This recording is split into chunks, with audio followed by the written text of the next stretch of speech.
TV7 Israel News is made possible thanks to your generous donations. Shalom, good evening. This is TV7 Israel News broadcast to you from Jerusalem. And in today's top stories, unidentified aircraft target Iranian weapons caches located within Syrian military installations on the outskirts of Damascus, causing significant material damage. The Islamic Republic's military chief proclaims that Iran has attained the capacity to destroy and remove Israel from the region. Israeli President Reuven Rivlin thanks his German counterpart Frank-Walter Steinmeier for Berlin's unwavering commitment to the security of the Jewish state. The skies over Damascus lit up overnight when Syria's aerial defense array attempted to intercept salvos of incoming missiles launched from unidentified aircraft toward Iranian weapons caches that were temporarily stored within Syrian army installations.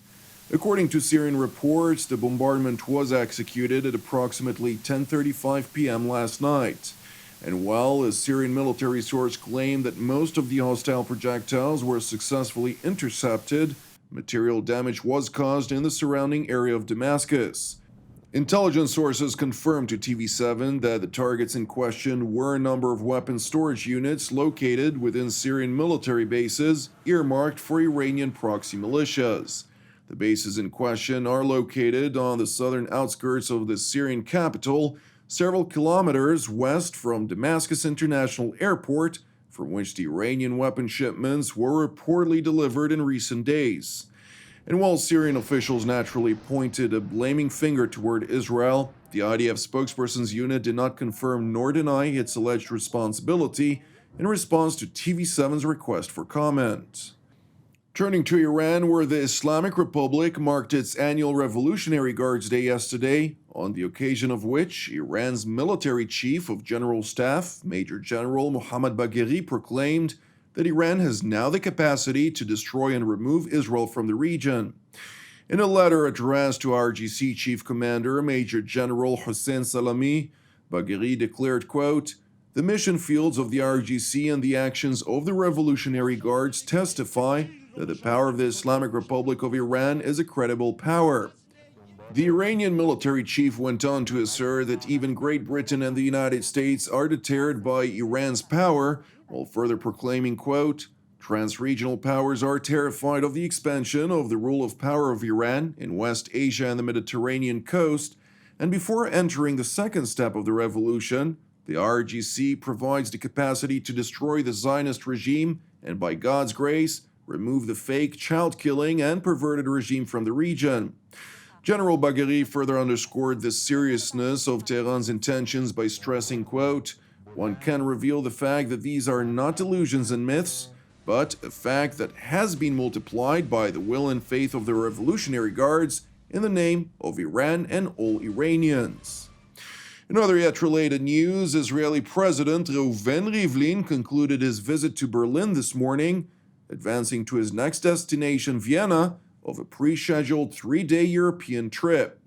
During his visit in Germany, the Israeli head of state, accompanied by IDF Chief of General Staff Lieutenant General Aviv Kochavi, held a number of meetings with his German counterpart Frank-Walter Steinmeier and Foreign Minister Heiko Maas respectively.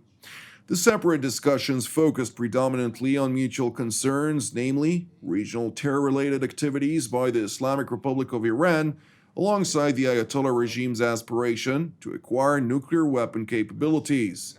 In a joint press conference by the two heads of state, the Israeli leader highlighted Jerusalem's appreciation for Berlin's unwavering commitment to the security of the Jewish state.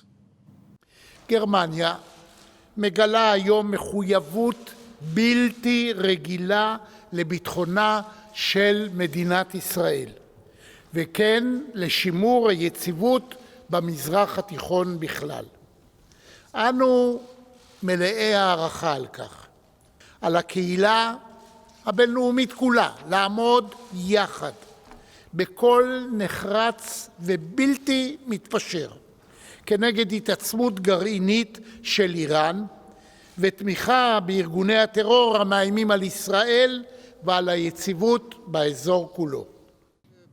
President Steinmeier, for his part, acknowledged Germany's shared concern over Iran's nuclear aspirations, among others, yet also seized the opportunity to highlight Berlin's rebuke of the previous U.S. administration policies directed at the Islamic Republic. Wir teilen die Sorge Sicherheit Israels. Wir teilen mit Israel das Ziel, die Entwicklung und den Erwerb von nuklearen Waffen durch den Iran auszuschließen.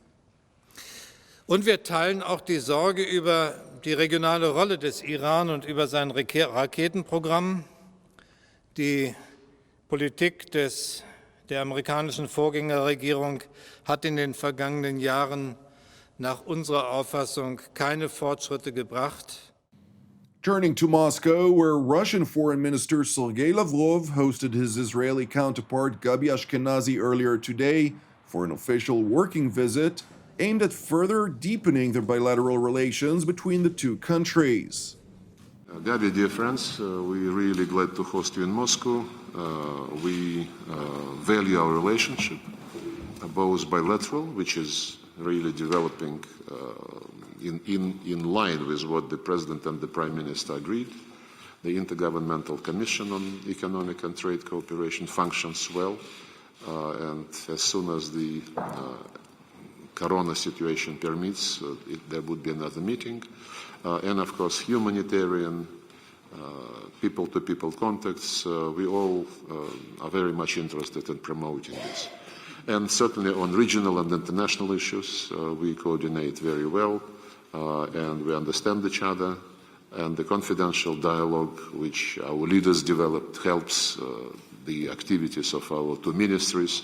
So I'm glad to have this opportunity to continue this friendly and useful work. As you well pronounced, we are, I think, moving forward with our relationship. I feel that we have an understanding on the level of the head of states, my Prime Minister, you President, and if I may say, between us, it's not the first meeting, I think the fourth or fifth time that we are meeting or talking, and I'm fully committed as the Foreign Ministry to further enhance this relationship. It doesn't mean that we don't have here and there different view, perspective, but I can sincerely say that we have a transparent, honest, professional discussion. As friends should have, and everyone respect the other perspective. Sometimes we persuade you, sometimes you persuade us, but I think the fact that we can negotiate, discuss, exchange, explore, it's very productive. It is important to know that while fundamental disagreements between Moscow and Jerusalem remain, primarily in all that relates to Syria, Russian and Israeli officials confirm that relations between the two countries have significantly bolstered in various sectors of mutual interest over the past several years. Turning now to northwestern Syria, where thousands of residents of Idlib Governorate gathered at a city square to mark the 10-year anniversary of the Syrian conflict. And while the majority of Idlib Governorate residents are evidently displaced Islamist jihadists and their families, who fled the advance of the Damascus regime, backed by Iranian militias and Russian aerial support, those attending the rally are convinced that they will ultimately prevail.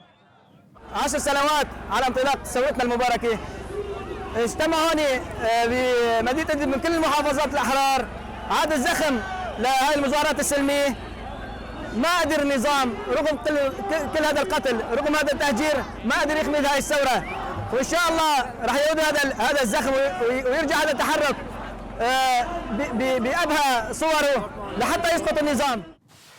It is important to highlight that the Syrian army's attempt to reclaim Idlib Governorate was blocked roughly 1 year ago when Turkey invaded the region with the declared aim of preventing millions of refugees from fleeing northward. After several weeks of battle, which included errant Russian bombardments of Turkish forces, Ankara and Moscow reached a ceasefire arrangement, which, even though repeatedly breached, remains in effect to date. It is also worth mentioning that while Turkey controls the outskirts of Idlib Governorate, including a number of strategic highways and villages with over 10,000 forces, the inner parts of the volatile region are controlled by Hayat Tahrir al-Sham, whose leader, Abu Muhammad al-Julani, previously acted as an active military commander of numerous militias belonging to both Al-Qaeda and the Islamic State respectively since 2003. Turning to the United Nations headquarters in New York, where the world body's envoy for Syria in a Security Council session marking the anniversary of the Syria conflict expressed profound regret over the United Nations' failure to end the war. The world has not succeeded in helping deliver the Syrians as one people from what the Secretary General has called a living nightmare. I express the profound regret of the United Nations that we have yet not been able to mediate an end to this tragic conflict.